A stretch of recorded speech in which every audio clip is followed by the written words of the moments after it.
रात एक भयानक सन्नाटे में लिपटी हुई थी, जो केवल पत्तों की हल्की सरसराहट और अनदेखे प्राणियों की दूर तक सुनाई देने वाली चीखों से टूट रही थी। पूर्णिमा के चंद्रमा ने जंगल के किनारे स्थित प्राचीन जीर्ण शीर्ण जागीर पर एक पीली अलौकिक चमक बिखेरी। इसके पुराने अग्रभाग से वीरांगी का माहौल झलक रहा था, मानो इसकी खस्ताहाल दीवारों के भीतर गहरे रहस्य छिपे हों।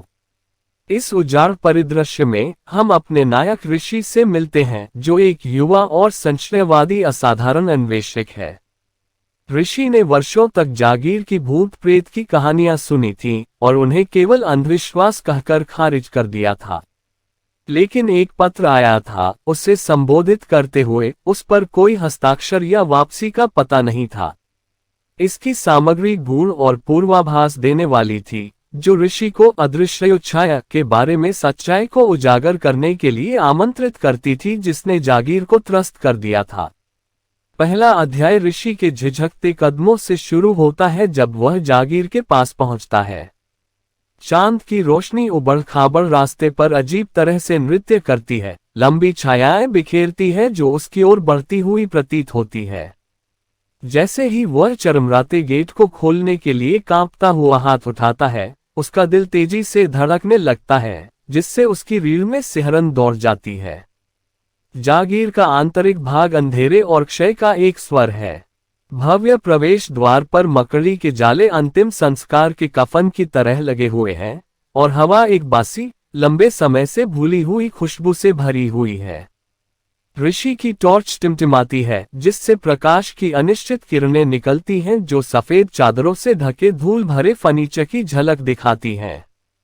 जैसे जैसे ऋषि आगे की खोज करता है, उसकी हड्डियों में एक बेचैन करने वाली ठंडक घर कर जाती है। वह टूटी हुई खिड़कियों के माध्यम से हवा की हर चरमराहट, हर फुसफुसाती आह के बारे में गहराई से जागरूक हो जाता है। दीवार पर एक चित्र उसे देखता हुआ प्रतीत होता है, उसकी आंखें उसकी हर गतिविधि का अनुसरण कर रही हैं। एक समय का भव्य झूमर धीरे धीरे हिलता है, मानो अनदेखे हाथों से हिलाया गया हो। अचानक एक शोर ने ऋषि को चौंका दिया, जिससे वह इधर उधर घूमने लगा, उसका दिल जोरों से धड़कने लगा। अंधेरे से एक क्षणभंगुर छाया उभरती है, एक ऐसी छाया जो इच्छानुसार साकार होती और नष्ट होती प्रतीत होती है। माथे पर ठंडा पसीना आने से उसकी नाड़ी तेज हो जाती है। सांस रोककर वह गलियारे से नीचे छायादार आकृति का पीछा करता है, उसकी टॉर्च उसकी पकड़ में कांप रही है। गलियारे के अंत में ऋषि की नजर एक खुले दरवाजे पर पड़ती है। परे का कमरा छाया में ढका हुआ है, लेकिन हलचल की एक झलक उसकी आंख को पकड़ लेती है। वह सावधानी से प्रवेश करता है, फर्श बोर्ड उसके कदमों के नीचे कराह रहा है। फटे हुए पर्दों से छनती चांदनी की रोशनी में वह धीरे धीरे हिलती हुई एक जीर्ण शीर्ण कुर्सी को देखता है, लेकिन वहां कोई नहीं है। कमरा ठंडा हो जाता है और ऋषि के चारों ओर बर्फीली हवा घूमती है। वह एक आभासी उपस्थिति, एक भारी उदासी महसूस करता है जो उसकी आत्मा में घर कर जाती है। फुसफुसाहटें जो समझ में नहीं आती फिर भी सताती हैं, हवा में गूंजती हैं। ऋषि का दिल तेजी से धड़कने लगा और वह लड़खड़ाकर वापस चला गया, उसकी आवाज उसके गले में अटक गई।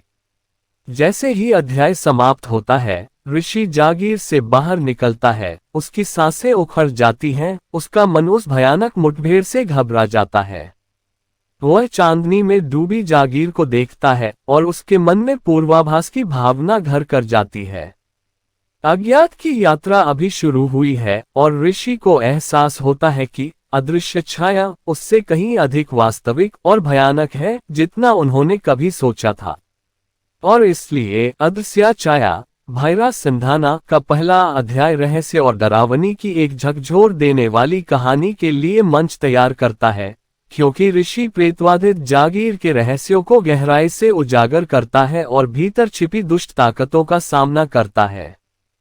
आज की कहानी बस इतना ही, फिर मिलेंगे अगली कहानी में। कहानी कैसी लगी जरूर कमेंट में बताएं।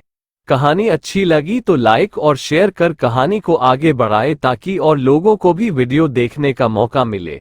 चैनल को सब्सक्राइब करें और बेल आइकन को भी दबा देना ताकि जब भी हम वीडियो डालें आपको नोटिफिकेशन मिलता रहे।